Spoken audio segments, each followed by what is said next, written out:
Hi guys! Magandang gabi! Welcome back dito sa Gandara SRU channel for showbiz update. Ayan, kamusta? May mga naghahanap pa rin ba until now kay Paolo Avellino? Huwag nyo nang hanapin. Basta, masaya sila ni Kim. Charot. Anyway, andito na naman nga po akong muli nagbabalik. Ang nagmamaganda ninyong kachismosang Kim Pao, wala na pong iba. Ang lokaret na si Gandara upang magatid sa inyo ng latest update and fresh happenings patungkol fresh happenings patungkol kina Kim Chiu and Paolo Avellino. And para nga sa gabing ito, ayan, tatalakayin natin at uy, ang gwapo ni Paolo dito. Ganyan nga yung haircut niya, no? Bagay sa kanya. Ang tatalakayin natin ay may kinalaman dito sa aaminin nila Kim and Paolo. June 18 na po bukas! Ayan na. Isang tulog na lang. Matatahimik na po ang lahat. Ayan. Malalaman na natin. Pero, syempre, bago po ang lahat, di ba? Sa mga hindi pa nakaka-subscribe dito sa ating channel, pakiclick lang po tayo na subscribe button natin at notification bell na nandiyan sa baba para mag-i-updated po kayo at ma-notify tuwing may bago tayong chika at balita hinggil sa Kim Pao. Basta mga balita na may kinalaman po kina Kim Chiu and Paolo Avellino, sagot na natin yan. And this is it, guys. This is it, pansit. Bukas na, June 18, 2025, malalaman na natin ang usapan nila Kim and Paolo, mga bagay na kanila pong aaminin na grabehan pa man din po ang suwit ng boses ni Kim Chiu. Grabe, galing ng pakulo ng Dreamskip no? Pa-clickbait din Parang relasyon na nung dalawa yung aaminin Pero dahil sila nag-post paniguradong series ng Kim Pao. And picture pa lang kilala mo na yan, no? Shadow pa lang kilala mo na kung sino yan. Ilong pa lang ni Paolo. Hoy, lips pa lang ni Kim. Talagang Kim Pao na Kim Pao yan. So may aaminin na silang dalawa. Ngayon, ang katanungan na lang is saan? Saan aamin sila Kim and Paolo? Showtime? Bibisita si Paolo sa Showtime. Pupunta si Paolo sa Showtime. Ayan. Para doon ang announcement. Grabe. Overthink talaga malala. Di na malaman sa sobrang excitement. Lahat na ng pwede na paggasan nila Kim and Paolo panonoorin natin. Showtime. Ano pa ba? TV Patrol, balita, vlog ni MJ.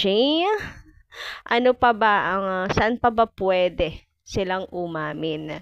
Abangan natin po lahat ng yan, special announcement or ipopost na lang ng Dreamskip sa kanilang account. Pero hindi, may interview yan, panigurado. Ayan, kailan kaya ang mga revelations sa relationship naman ng dalawa? Why? Charotin na dito muna tayo sa series. Medyo malabo pa ata yung aminan ng dalawang ito. Talagang gustong-gusto nila na nagsusoko muna tayo bago sila aamin. Charot. So, enjoy na lang natin. At least, diba, ang Kim Pao hindi po mawawala. At least, ang Kim Pao nandyan. Kung sa bagay kasi nung nakaraan pa naman natin pinag-uusapan, meron na pong mga pahint. Sila Ray, Pumaloy, na sila Dondon, na at least ang Kim Pao nandyan pa din. 'Di ba? Madalang man daw si Paolo magparamdam. Parang ayun tuloy na na yung mga fans sa kanya. Ano ba talaga yung niya bala kay Kim Chiu. Pakatahimik din, parang hindi daw kayang pagmalaki. Pero ang importante, wala man pong update si Paolo Avellino kasi hindi naman talaga pa social media yan si Paolo Avellino. Ano ba kayo? Hindi na yun bago. Hindi naman pala social media yan si Pao. So, ay bigay na natin sa kanya yon. Huwag na nating nakawin pa sa kanya. Ang gusto niyang privacy. Basta ang importante, nandyan pa rin nga daw ang Kim Pao. Hindi mawawala. O, diba? Yeah, may Kim Pao in real life, may Kim Pao pa on screen. O, diba, paldong-paldo ang mga fans. Uy, grabihan.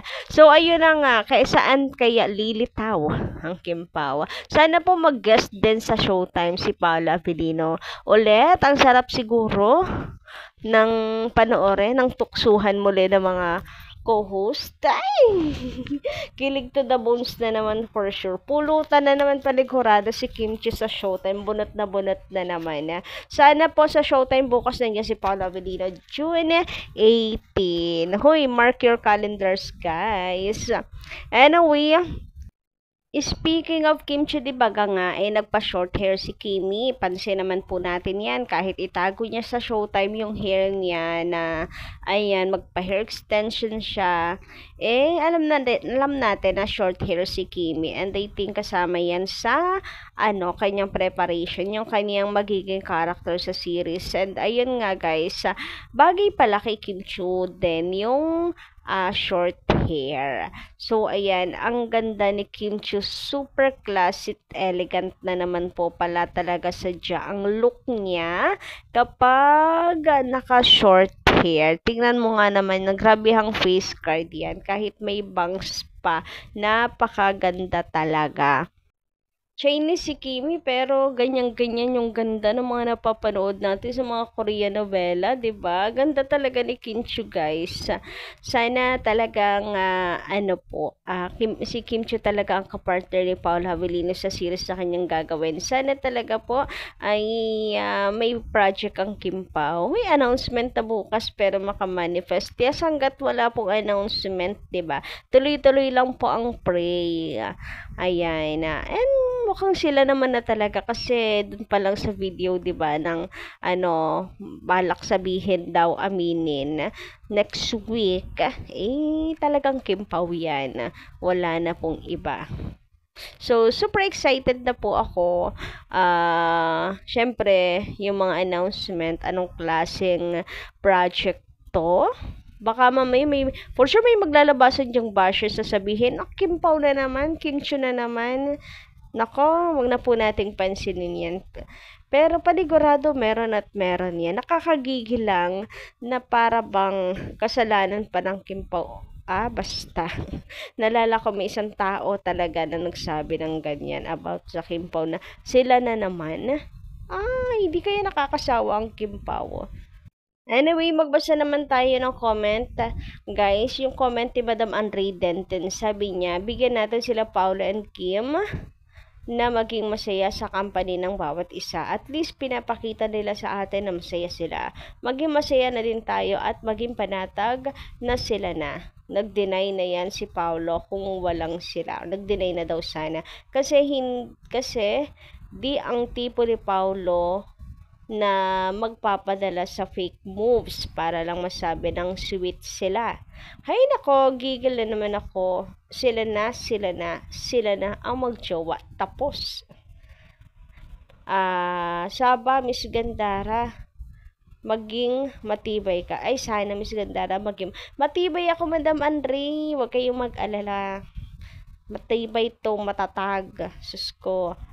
Never tayo padadala sa paninira sa Kim Pao. Andito tayo to defend them at talagang magiging magkakasama-sama pa rin po tayo hanggang sa pag-amin ng Kim Pao para sa pag-support sa Kim Pao at di masasayang ang mga nagawa at magagawa mo pa. Kung si Paolo nga noon patibay ng patibay, ngayon panatag na siya with the support of Kim's family.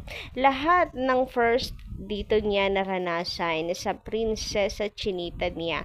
Kaya matapang na niyang hinarap lahat ng pamilya ni Kim.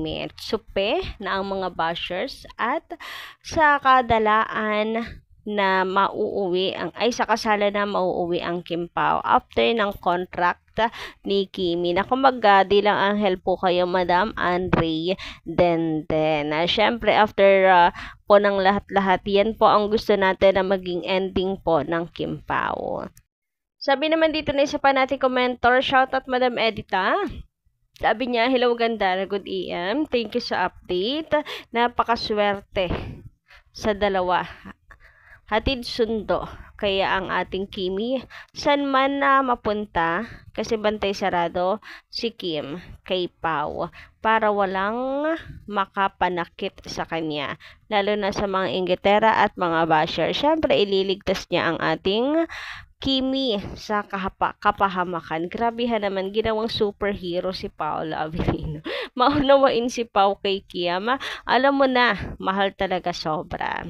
Hanga kami ni Pao, talagang totoo na siya na nagmamahal. Talagang bagsak na bagsak siya kay Kim. Dapat lang kasi maalaga si Kim at mabait. Lalong umiintindi sa lahat ng bagay, especially to Paolo.